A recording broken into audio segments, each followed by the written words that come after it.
Iqembu laseAustralia lizilolonge wokuqala eNingizimu Afrika selokhu lithelekile ngempelasonto ukuzobhekana namaProteas emidlalweni ewuchungechunge ye-T20. Umdlalo wokuqala uzoba senkundleni iWanderers eGoli ngoLwesihlanu.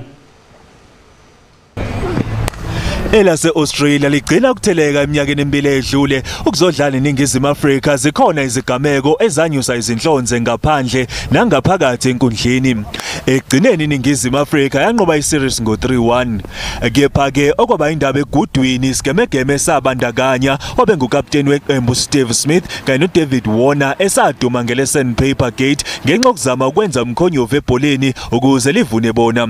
Umqeqeshi uJustin Langa uthi seliguqukile isiko leqembu. It was obviously very hard tour last time, but the way our guys have moved on, it gave us a great opportunity to reassess where we were at in Australian cricket. We talked about making Australians proud of us again and earning back respect, not only from Australian public and our past players, but also across the world.